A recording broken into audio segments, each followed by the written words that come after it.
What if the problem was never the student? Hello everyone, we are Dysplai, a solution built from the classroom for the classroom.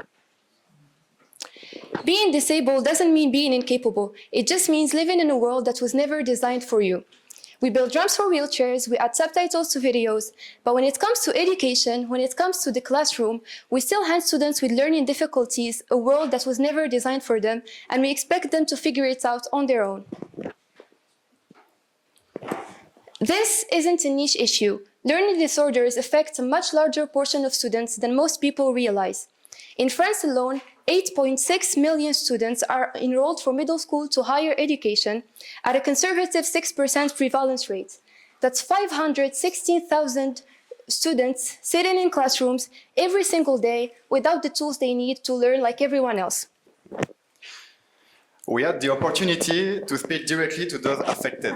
At Polytech Nice Sophia, students with learning difficulties now feel that it is difficult to switch between paper and digital format. Furthermore, the extra effort required to read a text tires students more easily. As for teachers, in middle school at Léogard-Largier, 1 in 2 admit to not having adapted their lessons when they had the chance. The main reason being that rewriting all the lessons takes too long to make them more inclusive. To facilitate the learning experience of thousands of students with learning difficulties, Dysplai introduced our brand new solution, a real-time classroom accessibility system. The system is composed of 2 main components. First of all, a hardware device, and also a software as a service. So our device captures the teacher's slides and spoken explanations the moment they happen, and instantly delivers an adapted version to each student's tablet, personalized to their specific learning profile.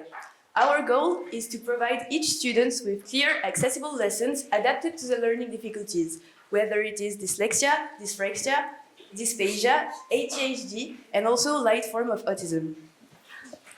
So how do we help them? Well, our solution is tailored to the students' preferences, whether it is for lessons, exercise, or exams.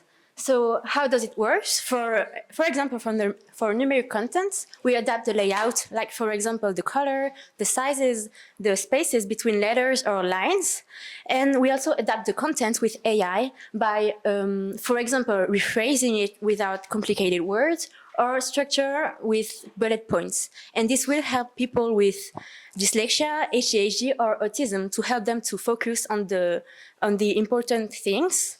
About oral content, we make audio summary, like for example, we record the speech of the teacher and we summarize it for people with dysphagia that have difficulties with the language.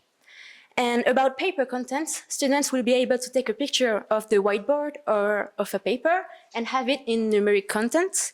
And then they will be also able to annotate it. For example, that will help students with dyspraxia that have difficulties to write with a pen, and they will be able to have the numeric courses, numeric exam, and stuff. So this slide shows the core of our proof of concept. On the left, the original course slide, dense, visually overwhelming, with no structure adapted to students with learning differences. On the right, what Dysplai generates automatically from that same slide. So we recreate the content from scratch. We apply an accessible color palette, increase line spacing, separate the content into clearly defined zones, as you can see in here, so that the most important information stands out immediately. This book uses a simple algorithm, no AI. But the architecture is designed to plug AI in directly for the tasks that need real understanding, like summarizing, reformulating, and adapting to each student's profile. So the algorithm handles the forma, and the AI handles the meaning. So about our ecosystem and market landscape, of course, there are current solutions. Like, for example, there is already AI, there is already text-to-speech and stuff. Also, human assistants, which cost a lot, but no solution integrates them into a real-time compliant classroom system. So this is our solution, and the serviceable available market with our solution, with Dysplai, is about around €80 million in France and €1 billion in Europe. So let's have a look about the business strategy. So for our products, we chose to sell the product with a B2B model, which means our target are the institutions, not the families. So we target the public and private schools, from middle school to universities.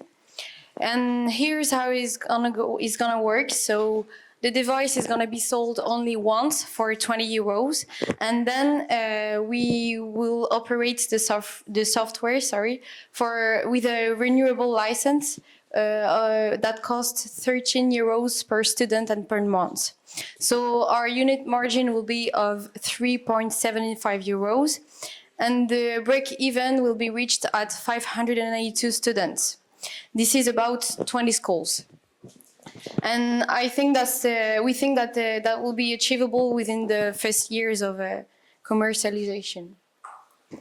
And if we are able to help 5,000 students, we will be able to generate 2 million euros of social value per year. And that result is obtained by assuming that we are going to contribute to 5% of the cost per student and per year. And for the carbon cost, this will represent 9,000 euro per year. And this calculation is based on a medium compute use. For the first 3 years of our project, this will be dedicated to the development, meaning the market research, fundraising, software development, legal approval, and in-class testing. And we expect the launching of our product by the end of year 3. This means for the first 3 years, our turnover will be of 0 euros. But by the end of year 7, we project 17,000 students and a turnover of 3 million euros. This will be possible by staying within the French market, but this will help us earning the trust of schools and of students. And we will represent 3% of the addressable market. So now that you completely understood our mission and our plan to achieve our goals, let me introduce you to our incredible team behind Dysplai. So first of all, we'll have Darina, who will be our UX UI designer for our team and also part of our development team. Then Nada will be our CTO and also a developer. Savigoria will, of course, manage our sales. And Julien will be our product owner. Adam, who couldn't be here for personal reason today, will be our team manager and also part of our HR department. And me, Amélie, I will personally be the CEO of the team and also one of the developers for the team. So thank you so much for your time and your attention.